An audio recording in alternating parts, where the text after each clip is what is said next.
Okay, here's a tour of our solar system. Here we are in the utility room, and we'll notice that those are the panels that have always been here. And then we have some new things. We've got a new panel here, we have a new thing here, and we have this great big guy here, which is our battery. And it has the cool little light there on the front. So let's start with the power coming into the house. So the power comes into the house through up in that corner, and I'll use this as a pointer, and we can see there's this cable here that comes from the main service entrance, as does this cable here, which comes down to here. So this box here is pretty much untouched, except that it now has a sensor going into it, two sensors actually, and a bunch of ground wires here. But this box is pretty much untouched. That main line here used to come into here. I moved it over here, and so this is now a key shut off. So when we want to shut off power to the house, to the whole house, we have to do it here and in here on this box, panel 1 of 2. So that shuts off that power, that shuts off everything else. That's coming in at the main service, as long as there's no solar being produced, because solar could be still being produced. Then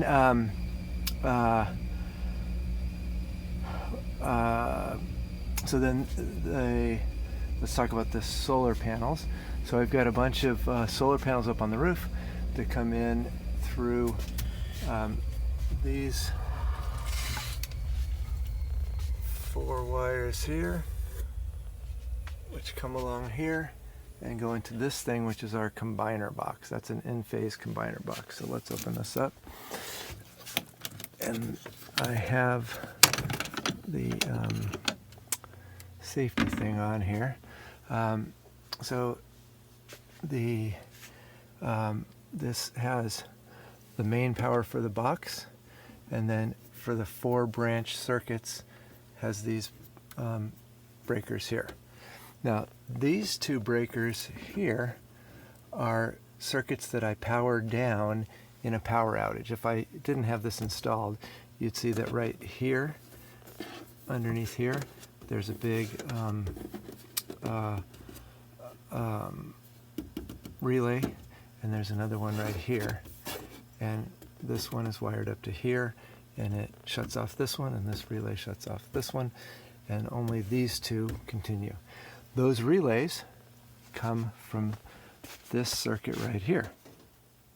So this, when there's no power here, which will happen because remember, this feeds in off the main thing, so when the power goes out of the grid, there'll be no power to this box, and this bridge circuit will have no power, even if it's on, because there's no power to the box. That will then shut down these 2, and we'll have these 2 operating in a power outage. The rest of this stuff could be understood by reading the manual. I think I'll just leave it at that. Then we have, and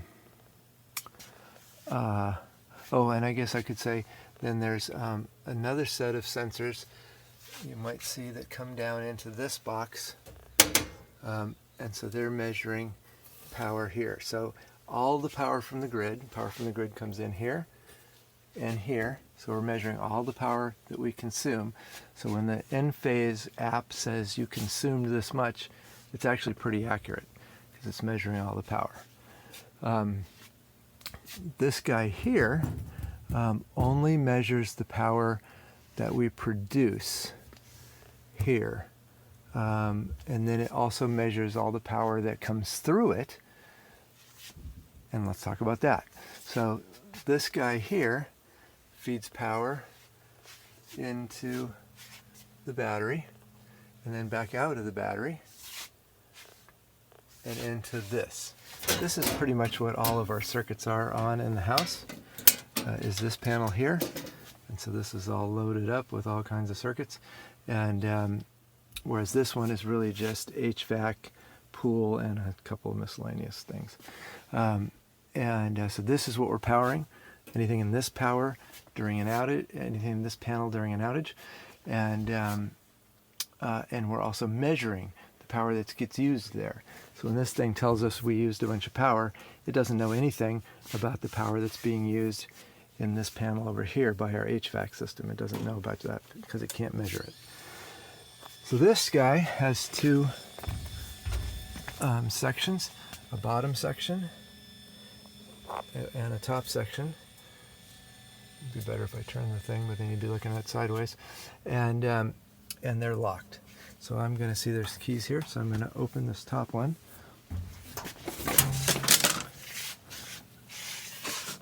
And here's what we paid all the big bucks for.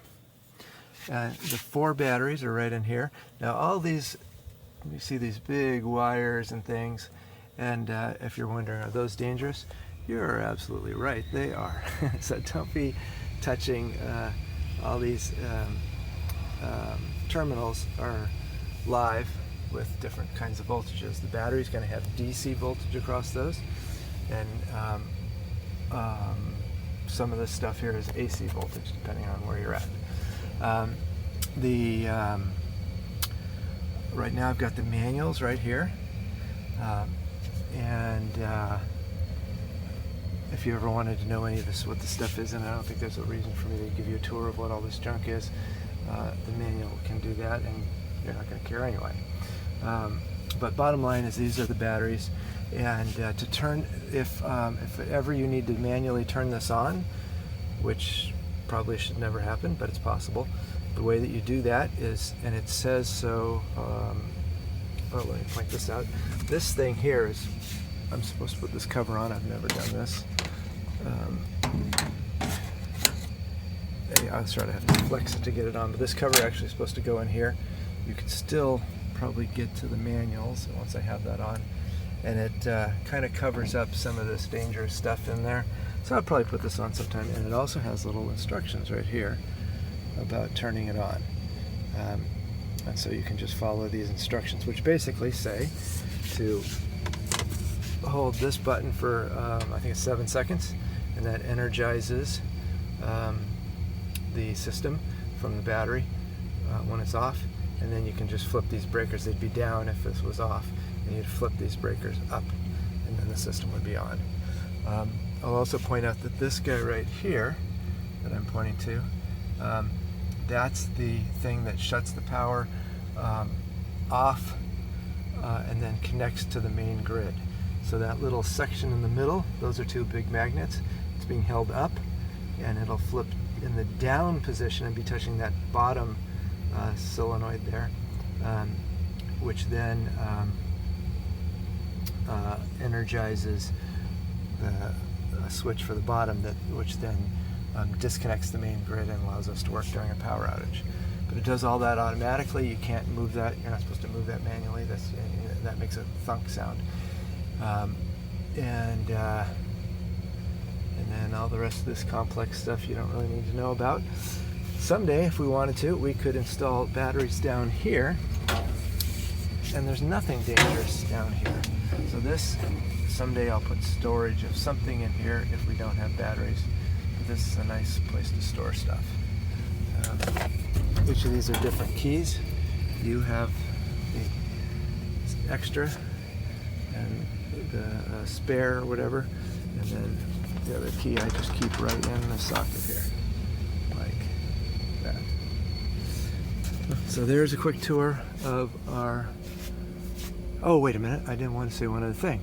So when we're producing solar energy, then that comes out the other side of those breakers that I pointed out, and then comes out, one of these wires is bigger than the other. I think it's the, anyway, one of these wires is, I'm using that. Turn that back on. Crap. That really screwed these, messed up my, there we go, thank you. Leave it on! Leave it on! Okay, so one of these wires comes out and comes in over here, and this bottom one here is the solar panel breaker. So this is what feeds the solar panel, the solar output, back into the grid, because this is tied through our system back into the grid. So if you ever need to turn off the solar system from the grid inside the house, you do it here. And then outside the house, there's that solar disconnect by our main system grid power by the meter box. The service entrance is what it's called in electrical terms. And there's right by the service entrance, there's a labeled solar disconnect, and you can manually pull that and disconnect the solar from the grid and everything else. So that's it. Bye.